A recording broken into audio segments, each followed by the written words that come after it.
The distant cry of a red-tailed hawk pierced the silence of the Arizona sky as Fiona Reeves pressed her trembling hand against the seeping wound in her side, her breath coming in ragged gasps. Blood seeped through her fingers, staining the torn fabric of her once fine riding dress a deep crimson. The stagecoach robbery had happened so fast. Gunshots, screams, the terrifying moment when she'd been thrown from the coach as it careened around a bend. Now, hidden among the sparse brush of the desert foothills, she felt life draining from her with each labored heartbeat. The sound of approaching hoofbeats made her freeze. Friend or foe? She had no strength left to run. Through the haze of pain, she saw him, a broad-shouldered silhouette against the merciless sun, rifle raised to his shoulder, eyes narrowed and focused directly on her hiding place. The cowboy's horse snorted, pawing at the dusty ground as he brought it to a halt. "Don't move," his deep voice commanded, the barrel of his Winchester steady. "Who are you running from, miss?" Fiona tried to speak, but only a whisper escaped her parched lips. "Help. Please." The year was 1878, and the Arizona Territory was still wild, untamed country where life hung by the thinnest of threads. Preston Blackwood had seen his share of death in these lands, but something about the wounded woman stirred something protective in him. Lowering his rifle slightly, he dismounted in one fluid motion, his spurs jingling as his boots hit the ground. "Those bastards from the Hollister gang?" he asked, his voice softening as he saw the blood. His weather-beaten face betrayed nothing, but his eyes, a startling blue against his sun-darkened skin, showed concern. Fiona nodded weakly. "Stagecoach. They took everything." Preston knelt beside her, his calloused hands gentle as he examined her wound. "You're lucky. Bullet just grazed you, but you've lost blood. My cabin's not far. Can you ride?" Before she could answer, the distant sound of horses made them both tense. Preston's expression hardened as he scanned the horizon. "That'll be them searching. They don't leave witnesses." His decision was immediate. "Come on." With surprising tenderness, he lifted Fiona onto his horse, then swung up behind her.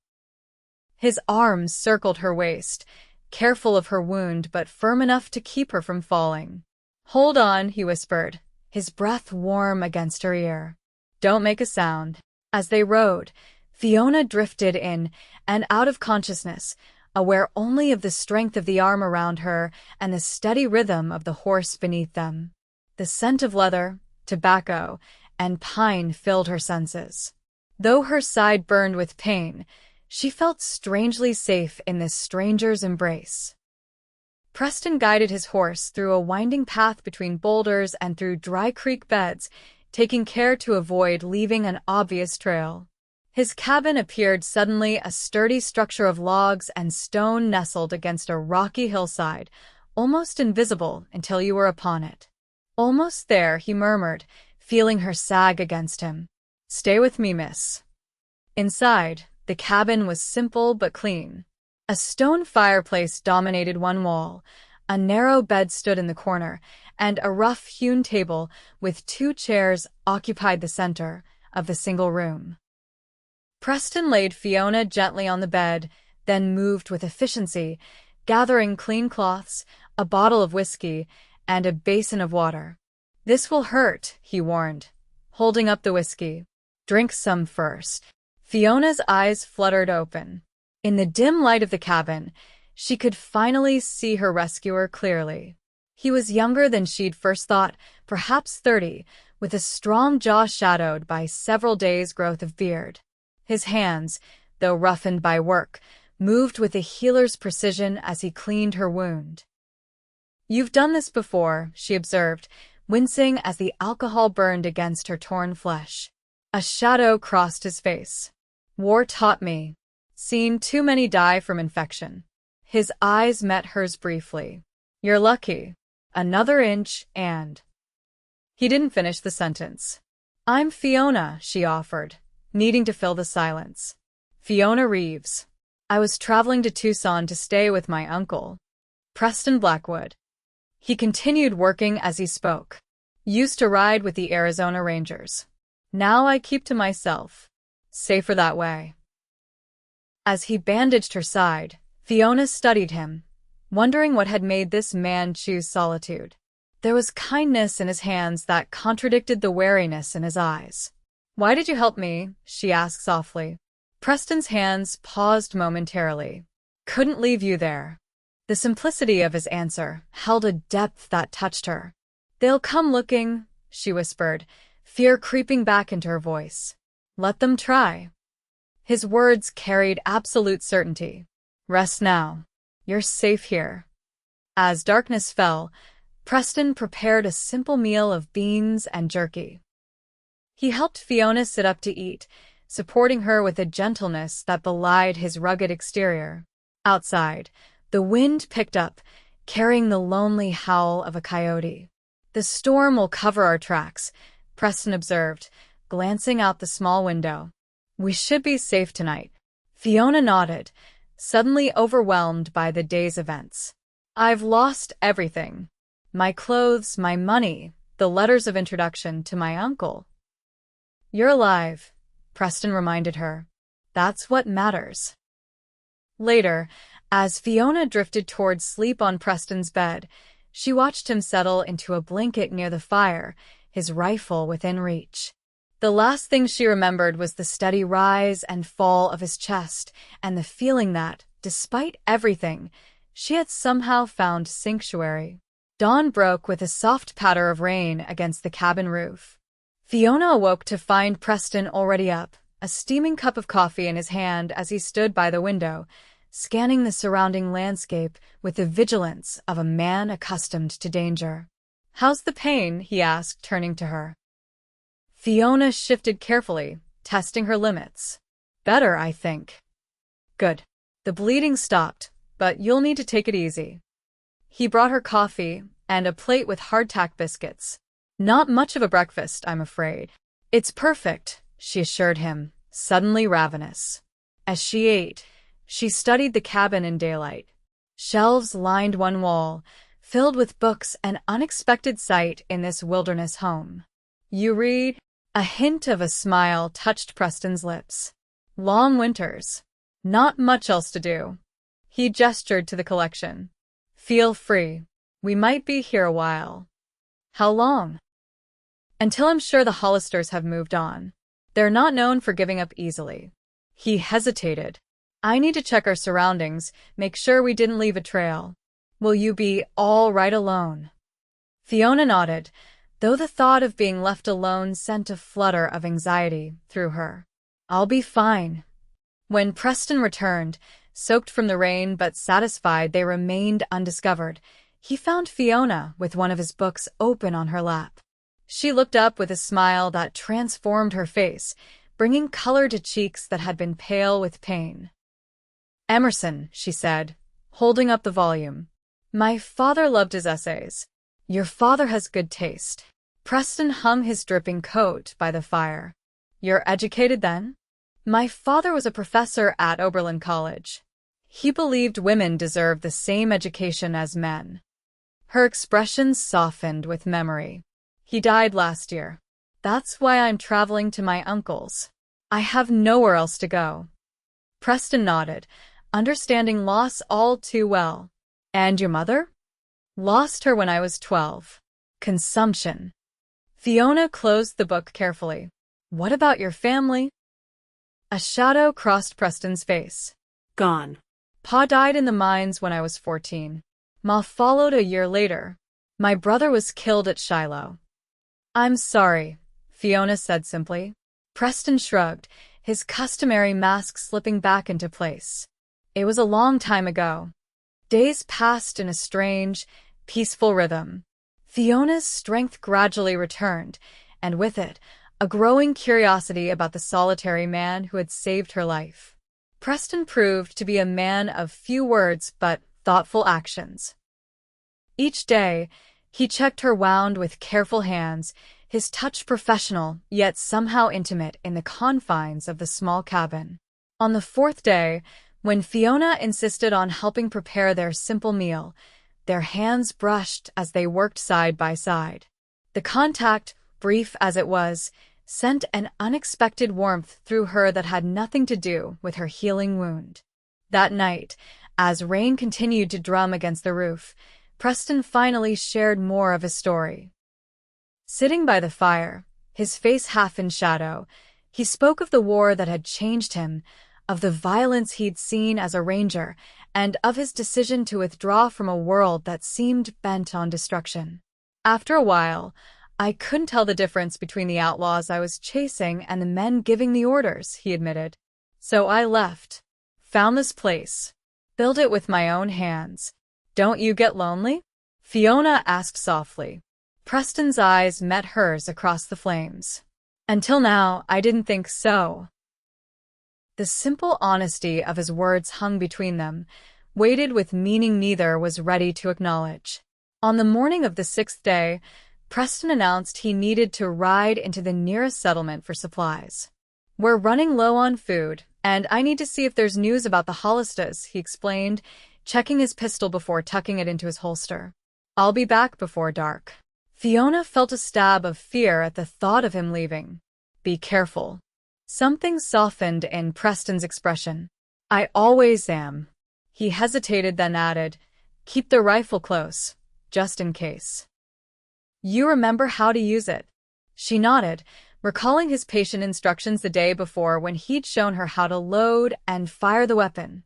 The lesson had brought them physically close, his arms around her as he demonstrated the proper stance, his voice low and steady in her ear. After Preston left, the cabin felt eerily quiet. Fiona busied herself tidying the already neat space, then settled with one of Preston's books.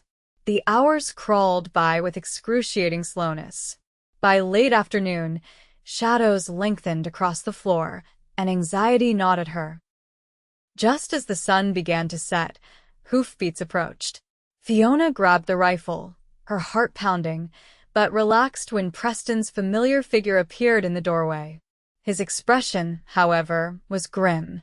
The Hollistas were in town, he said without preamble.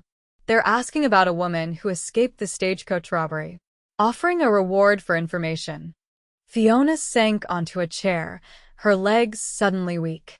Did anyone recognize you? Preston shook his head. I kept to myself, like always. But we can't stay here much longer. They're combing the hills. Where will we go? Fiona asked, the we slipping out naturally. Preston's eyes met hers.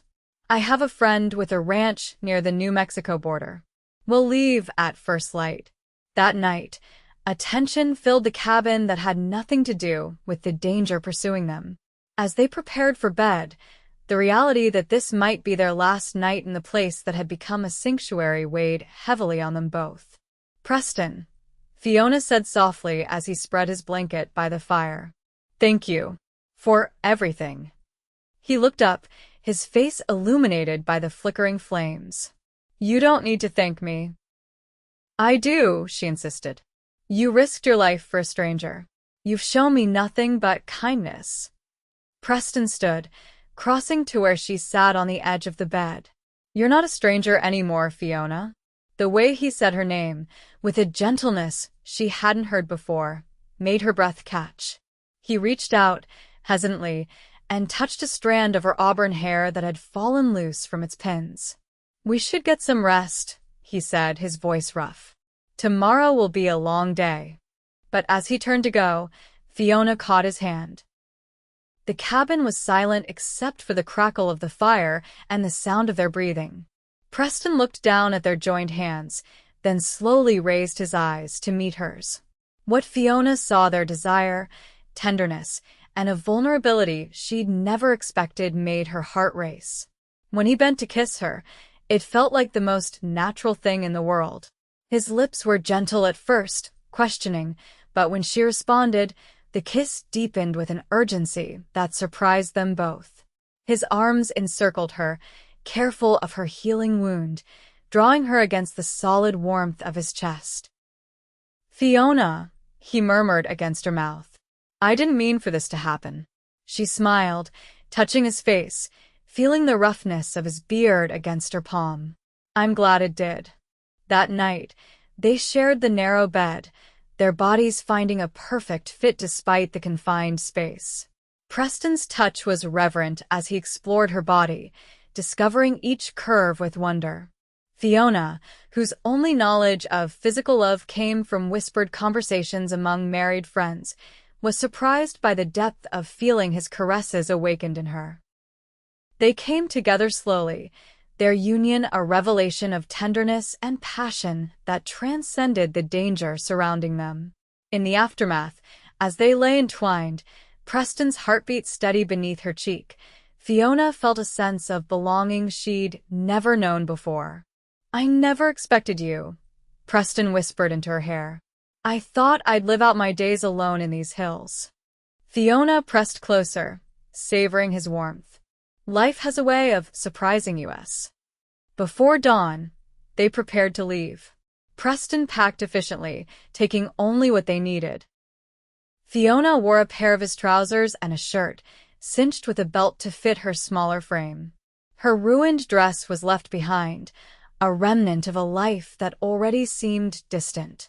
"Ready?" Preston asked, helping her mount his horse. He would lead them on foot until they could acquire a second mount. Fiona nodded, looking back at the cabin one last time. "Ready." They traveled cautiously, keeping to game trails and dry creek beds, avoiding the main paths where they might encounter others. Preston's knowledge of the land was impressive. He moved with the confidence of a man who understood every ridge and valley of this harsh territory. By midday, they reached a high plateau that offered a view of the vast landscape stretching toward the horizon. Preston called a halt, allowing the horse to rest while they shared a simple meal of jerky and hardtack. "We'll reach Brewer's Creek by nightfall," Preston said, studying the terrain ahead. "There's an old line shack there where we can spend the night.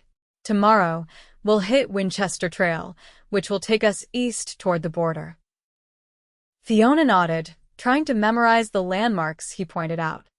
"How far to your friend's ranch?" 3 days, maybe 4. He glanced at her. "How's your side?" "Healing," she assured him. The wound was still tender, but the sharp pain had subsided to a dull ache. "I'm stronger than I look." A smile touched Preston's lips. "I never doubted that." As they prepared to continue their journey, the crack of a rifle shot split the air. Preston reacted instantly, pulling Fiona behind the shelter of a boulder. "Stay down," he ordered, drawing his pistol. 3 riders appeared on the ridge above them, the leader a heavy-set man with a shock of white blonde hair. Even at a distance, his cruel smile was visible. "That's him," Fiona whispered, her throat dry with fear. "Roy Hollister." Preston's expression hardened. "They must have picked up our trail in town." He assessed their situation with a quick glance. "We're exposed here. When I give the word, mount up and ride for those trees." He pointed to a copse of pines about 100 yards away. "Don't stop, no matter what happens." "I'm not leaving you," Fiona protested. "You have to." His eyes locked with hers. "I'll cover you, then follow. Trust me." Another shot ricocheted off the rock beside them. Preston returned fire, then shouted, "Now!" Fiona sprinted for the horse, adrenaline overriding the pain in her side. She swung into the saddle and urged the animal toward the trees, not daring to look back. The sound of gunfire followed her one shot, then another, and a cry of pain that made her blood run cold. Reaching the relative safety of the pines, she finally turned. Preston was running toward her, but one of the riders was closing in fast. Without thinking, Fiona drew the rifle from its scabbard on the saddle and took aim, just as Preston had taught her. The shot went wild, but it was enough to make the pursuer veer off. Preston reached her, breathing hard. Blood stained his left arm, but he waved off her concern. "Just a graze. We need to keep moving. There's a ravine ahead that's too narrow for horses. If we can reach it, we can lose them on foot." They rode double now, pushing the horse as fast as it could go with their combined weight. Behind them, the Hollister gang gave chase, but Preston's knowledge of the terrain gave them an edge. They reached the ravine, a jagged cut in the earth that dropped steeply between towering rock walls, and dismounted. "Go on," Preston said, slapping the horse's flank to send it running. "That'll draw them off for a while." Hand in hand, they descended into the ravine, picking their way over loose stones and around boulders. The going was treacherous, but the narrow passage offered protection from bullets and forced their pursuers to follow on foot, negating their advantage. By the time they emerged from the far end of the ravine, dusk was falling. They had lost their supplies with the horse, but Preston's woodcraft served them well. He found water, fashioned a crude bandage for his arm from his neckerchief, and located a small cave where they could shelter for the night. "We've bought some time," he said, gathering branches for a small, smokeless fire. "They'll have to circle around. By morning, we can be miles from here." Fiona helped as best she could, collecting dry grass for bedding and arranging rocks to reflect the fire's heat into their shelter. As night fell, bringing a bone-deep chill to the desert, they huddled together for warmth. "I'm sorry," Preston said suddenly, his voice low in the darkness. "I should never have taken you to town. I led them straight to us." Fiona touched his face, feeling the tension in his jaw. "You couldn't have known. Besides, we would have had to leave eventually." He covered her hand with his own. "When I saw Hollister aiming at you on that ridge." His voice trailed off, but his arm tightened around her. "I know," she whispered. "I felt the same when I heard that shot hit you." Their kiss was different this time, desperate, hungry, a reaffirmation of life in the face of death. Despite their exhaustion and the danger still pursuing them, they came together on their bed of dry grass, their lovemaking intense and urgent. Each touch, each whispered endearment seemed more precious for the fragility of their circumstances. Afterward, as Fiona drifted toward sleep in Preston's arms, she marveled at how completely her life had changed in just a week. From a sheltered professor's daughter to a woman on the run, finding love in the most unlikely place with a man she would have passed without a second glance in her former life. "What are you thinking?" Preston murmured, his fingers tracing lazy patterns on her shoulder. "That sometimes the worst day of your life can lead to the best," she answered honestly. His soft chuckle rumbled against her ear. "You're an optimist. Someone has to be." She shifted to look at him in the dim glow of the dying fire. "What will we do when we reach your friend's ranch?" Preston was silent for a moment, considering. "Frank Delaney's a good man. He'll give us shelter while we figure things out. Maybe we could head to California, start fresh." "Together?" Fiona asked, her heart suddenly racing. Preston's eyes held hers. "Is that what you want?" "Yes," she said without hesitation. "More than anything." His smile, rare and beautiful, transformed his face. "Then that's what we'll do." Morning brought renewed determination. They set out at first light, moving parallel to the main trail but keeping to the cover of the trees and rocky outcroppings. Preston's wound was painful but not debilitating, and Fiona's side continued to heal. They walked in companionable silence, conserving energy and staying alert for any sign of pursuit. By midday, they reached Brewer's Creek, a shallow stream that wound through a valley dotted with cottonwoods. The water was a blessing, cool and clear, allowing them to drink their fill and wash away some of the dust and sweat of their journey. "The line shack should be just over that rise," Preston said, pointing to a gentle slope ahead. "We can rest there, maybe find some supplies." The shack was more substantial than Fiona had expected, a solidly built structure of logs and stone, similar to Preston's cabin but larger. It had clearly been abandoned for some time. Dust covered every surface, and a family of mice had made a nest in one corner. Preston checked the cupboards, finding a few cans of beans and peaches that had been overlooked by previous visitors. "Dinner," he announced with satisfaction. As Fiona helped clean the single room, sweeping out debris and airing the musty bedding, she found herself imagining a different life, one where she and Preston had a home of their own, where danger didn't lurk around every corner. The daydream was so vivid that she didn't hear Preston approach until his arms slipped around her waist. "You looked 1,000 miles away," he murmured, resting his chin on her shoulder. Fiona leaned back against him. "I was thinking about the future. Our future." Preston turned her in his arms, his expression serious. "Fiona, I need to be honest with you. I'm not a wealthy man. I've lived rough most of my life. What I can offer you," she silenced him with a finger to his lips. "I don't care about wealth. I care about you, about us." The kiss that followed sealed a promise between them, unspoken but deeply felt. That night, as they shared the narrow bunk in the line shack, their lovemaking was slow and tender, a counterpoint to the urgency of the previous night. In Preston's arms, Fiona felt a sense of homecoming that transcended physical place. The next day brought a stroke of luck.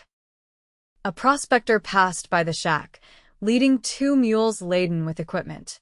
Preston traded his silver pocket watch, a relic from his ranger days, for one of the animals, a sturdy beast named Bertha, with a contrary disposition but strong legs. "Not as comfortable as a horse," he admitted as he helped Fiona mount, "but she'll get you where you need to go." With 2 mounts, their pace increased significantly. They rejoined Winchester Trail by mid-morning, a well-traveled route that wound through a landscape of mesas and canyons. Though they remained vigilant, they saw no sign of the Hollister gang. "Maybe they gave up," Fiona suggested hopefully as they stopped to rest in the shade of a massive boulder. Preston shook his head. "Not likely. Roy Hollister doesn't let go of a grudge. But they might have lost our trail, at least for now." That evening, they camped in a sheltered hollow, building a small fire that would be invisible from the trail. As they shared the last of the canned peaches, Fiona noticed Preston studying her with an intensity that made her heart skip. "What is it?" she asked, suddenly self-conscious. "I've been thinking," he said slowly, "about what happens when we reach Frank's ranch." Fiona tensed. "You said we would go to California." "I did." He set aside his tin plate and moved to sit beside her. "But there's something I need to ask you first." Taking her hand in his, he continued, "I know this is fast. We've only known each other a week. But in that time, I've come to care for you more than I thought possible." Fiona's breath caught as Preston reached into his pocket and withdrew a simple band of polished wood, intricately carved with a pattern of leaves and vines. "I made this while you were sleeping," he explained. "It's not a proper ring, but—" He took a deep breath. "Fiona Reeves, would you do me the honor of becoming my wife?" Tears sprang to Fiona's eyes, blurring her vision. "Preston, you don't have to answer now," he said quickly. "I know I'm asking a lot. You had a different life planned, and I'm just a former ranger with more enemies than friends." Fiona silenced him with a kiss, pouring all her feelings into the contact. When they finally broke apart, she was smiling through her tears. "Yes," she whispered. "Yes, I'll marry you." The wooden ring fit perfectly on her finger, smooth and warm against her skin. As Preston gathered her into his arms, Fiona felt a happiness that seemed to radiate from her very core. Despite the danger, despite the uncertainty of their future, she was exactly where she was meant to be. They reached Frank Delaney's ranch late the next day, a sprawling property nestled in a fertile valley with a creek running through it. Cattle grazed on the hillsides, and several outbuildings surrounded the main house, a 2-story structure built of adobe and timber. Frank himself came out to meet them as they approached, a barrel-chested man with iron gray hair and a weathered face that broke into a broad smile at the sight of Preston. "Well, I'll be damned," he boomed, striding forward to clasp Preston's hand. "Thought you'd become a hermit for good." "Nearly did," Preston admitted with a grin. "Frank, this is Fiona Reeves, my fiancée. Fiona, meet Frank Delaney, the orneriest rancher in the territory and the best friend a man could have. Frank's eyebrows shot up at the word fiancé, but he recovered quickly, tipping his hat to Fiona. "Madam, it's a pleasure. Any woman who could get this stubborn mule to propose must be something special." Fiona found herself warming to Frank immediately. "The pleasure is mine, Mr. Delaney. Preston has told me how you helped him after the war." "Bah, he'd have done the same for me." Frank waved them toward the house. "Come on in. You both look like you could use a hot meal and a real bed." Inside, they were introduced to Frank's wife, Martha, a plump, cheerful woman who fussed over their injuries and immediately set about preparing a feast that made their mouths water after days of hardtack and jerky. Their daughter, Lily, a shy girl of 16, was assigned to show Fiona to a room where she could wash and change into some of Martha's clothes. That evening, after they had eaten their fill and the women had retired, Preston explained their situation to Frank over glasses of whiskey on the porch. "The Hollisters," Frank muttered darkly when Preston finished. "They've been a plague on this territory for years. Word is they've got a new hideout in the Dragoon Mountains." "We need to get Fiona to safety," Preston said. "I was thinking California." Frank nodded thoughtfully. "Might be best. I've got a cousin in San Francisco who could help you get settled." He studied Preston over the rim of his glass. "You're really done with the solitary life, then?" Preston's gaze drifted to the window, where he could see Fiona sitting with Martha, their heads bent together over some needlework. "I found something worth changing for." Frank clapped him on the shoulder. "About damn time." They stayed at the Delaney Ranch for 2 weeks, regaining their strength and planning their future. Frank arranged for a preacher from the nearest town to visit, and on a crisp autumn morning, Preston and Fiona were married in the ranch's small garden, with the Delaneys as witnesses. Fiona wore a simple dress that Martha had altered for her, with wildflowers in her hair and Preston's wooden ring on her finger. Preston, clean-shaven for the occasion and wearing a borrowed suit, looked at her with such adoration that it brought tears to Martha's eyes. The ceremony was brief but meaningful, their vows spoken with conviction born of the trials they had already weathered together. When the preacher pronounced them husband and wife, Preston's kiss held a promise that made Fiona's heart soar. That night, in the privacy of the guest room that was now theirs, Preston presented Fiona with a small box. "A wedding gift," he explained as she opened it to reveal a delicate silver ring set with a small sapphire. "I traded my father's pocket watch to get it. I wanted you to have a proper ring." "It's beautiful," Fiona said, deeply touched. "But I love my wooden ring too. You made it with your own hands." Preston smiled, slipping the silver band onto her finger alongside the wooden one. "Now you have both." Their lovemaking that night was different, slower, deeper, with the knowledge that they had made a commitment that would last a lifetime. As they lay together afterward, planning their journey to California, Fiona felt a sense of rightness that dispelled any lingering doubts. The following days were filled with preparations. Frank provided them with horses, supplies, and letters of introduction to his contacts along the route to California. Maps were studied, routes debated, and contingency plans made. Though there had been no sign of the Hollister gang, none of them believed the danger had passed completely. On the eve of their departure, as Preston checked their provisions one last time, a rider approached the ranch at a gallop. Everyone tensed until they recognized the sheriff from the nearby town of Wilcox. "Thought you'd want to know," the lawman said after accepting a cup of coffee.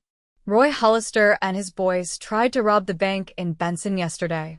Posse caught up with them at Cochise Stronghold. Roy and 2 others are dead. The rest are in custody." The news was met with a mix of relief and disbelief.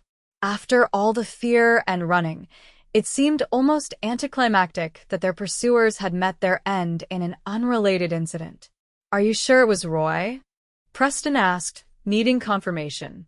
The sheriff nodded. "Saw the body myself. White blonde hair, scar across his chin." It was him all right. That night, as they prepared for bed, Fiona found Preston standing at the window, staring out at the star-filled sky. "What are you thinking?" she asked, slipping her arms around his waist. "That it's really over," he said, covering her hands with his own. "We're free." The realization was still sinking in. For weeks, they had lived with a constant awareness of danger, looking over their shoulders, planning their moves carefully. Now, suddenly, that shadow was lifted. "Does this change our plans?" Fiona asked. "About California?" Preston turned to face her, his expression thoughtful. "Do you still want to go?" Fiona considered the question. "I think so. It feels like a fresh start. But—" She hesitated, then continued. "I loved your cabin in the hills. The simplicity of it, the peace." A slow smile spread across Preston's face. "We could build another. Maybe not so isolated this time. Somewhere we could have neighbors if we wanted, but still have our privacy." "I'd like that," Fiona said, warming to the idea. "A place of our own, built with our own hands." Their journey to California began 2 days later, a leisurely pace now that they no longer fled from immediate danger. They traveled the southern route, through Phoenix, and then west toward the Colorado River. The landscape changed gradually, desert giving way to more varied terrain as they approached the coastal mountains. In each town they passed, they gathered information about available land, water sources, and the character of different settlements. By the time they reached San Bernardino, they had a clear idea of what they were looking for. They found it in a valley north of Los Angeles, a plot of land with a year-round stream, oak trees for shade, and soil rich enough for a garden. The nearby town was small but growing, with a school, a church, and a community of families who welcomed the newcomers with curiosity and kindness. With Frank's cousin's help, they secured the land and began building their home. Preston's skill with tools was impressive, and Fiona proved to be a quick learner. Together, they raised the walls of their cabin, larger and more comfortable than Preston's Arizona hideaway, with windows that caught the morning sun and a wide porch where they could sit in the evenings. News from Arizona reached them occasionally. Frank wrote that the remaining members of the Hollister gang had been sentenced to long terms in the territorial prison. Fiona's uncle in Tucson, finally learning of her whereabouts, sent a letter expressing relief that she was safe and offering to forward her inheritance a modest sum that helped them establish their new life. As their cabin neared completion, Fiona made an announcement that changed everything once again. "I'm with child," she told Preston one evening as they sat on their half-finished porch, watching the sunset paint the valley in gold and crimson. Preston's expression transformed from surprise to wonder to joy in the space of a heartbeat. "A baby," he whispered, reaching out to place his hand gently on her still, flat stomach. "Our baby." The months that followed were filled with anticipation and preparation. The cabin was completed with renewed urgency, a small room added specifically for the child. Preston crafted a cradle from oak, carving the same pattern of leaves and vines that adorned Fiona's wooden ring. Their neighbors, learning of the coming child, organized a gathering to welcome the new life, bringing gifts of baby clothes, blankets, and practical advice that Fiona, far from her own mother, gratefully accepted. Spring was giving way to summer when Fiona's labor began. Preston, terrified but determined, rode to fetch the midwife from town. The hours that followed were the longest of his life, pacing outside the bedroom door, hearing Fiona's cries of pain and being unable to ease her suffering. When at last the midwife emerged, her face tired but smiling, Preston felt his knees go weak. "You have a daughter," she announced. "Strong and healthy, just like her mother." Inside the bedroom, Fiona sat propped against pillows, her face pale but radiant, with a joy that took Preston's breath away. In her arms lay a tiny bundle, a head of dark hair visible against the white blanket. "Come meet your daughter," Fiona said softly as Preston approached, his steps hesitant, overwhelmed by the moment. He sat carefully on the edge of the bed, afraid to disturb the perfect tableau before him. When Fiona placed the baby in his arms, he felt a surge of emotion so powerful it brought tears to his eyes. "She's perfect," he whispered, studying the tiny features, the delicate eyelashes, the perfect miniature fingers that curled reflexively around his calloused thumb. "What shall we name her?" Fiona asked, watching father and daughter with tender amusement. Preston considered, then smiled. "Hope. Because that's what she represents, everything we hoped for when we began this journey together." "Hope," Fiona repeated, tasting the name. "It's perfect." In the years that followed, their family grew. Hope was joined by a brother, James, and later by another sister, Grace. The cabin expanded accordingly, rooms added as needed, the property developing into a small but prosperous farm with orchards and gardens that provided most of their needs. Preston's skills as a builder earned him respect in the community, and he was often called upon to help with construction projects in town. Fiona, drawing on her education, began teaching in the local school when Hope was old enough to attend.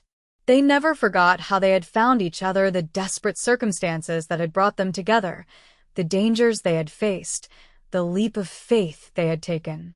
Sometimes, on quiet evenings when the children were asleep, they would sit on their porch and remember. "Do you ever regret it?" Preston asked once, his arm around Fiona as they watched fireflies dance in the gathering dusk. "Leaving everything behind, choosing this life with me?" Fiona turned to him, her face softened by the years but still beautiful, still the face he had fallen in love with when she was bleeding in the brush and he had come riding, rifle raised and eyes steady. "Never," she said with absolute certainty. "Not for a single moment." Their kiss, after a decade of marriage, still held the wonder of that first embrace in Preston's mountain cabin, a testament to a love born in danger but nurtured in peace, a love that had given them a family, a home, and a happiness neither had dared to dream possible. As the stars appeared overhead, Preston and Fiona Blackwood sat hand in hand, their wooden home solid behind them, their children dreaming safely within its walls, and the future stretching before them like an open trail, not without challenges, perhaps, but rich with promise, and always, always traveled together. 20 years after that fateful day in the Arizona hills, Preston and Fiona celebrated their anniversary, surrounded by family.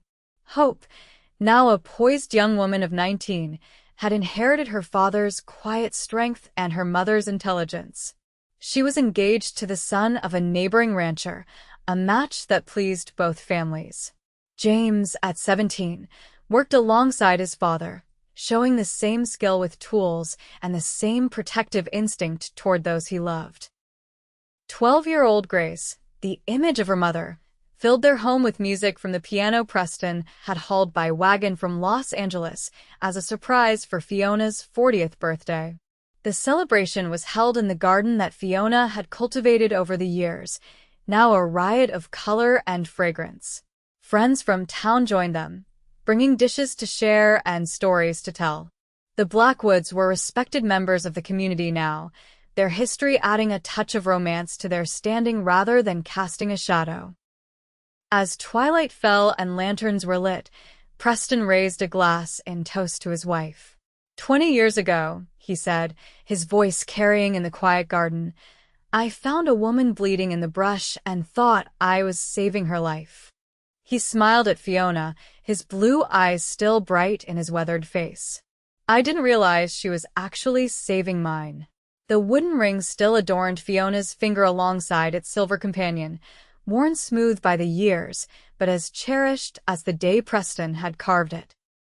Their love, like that simple band, had endured, tested by hardship, strengthened by joy, a circle unbroken.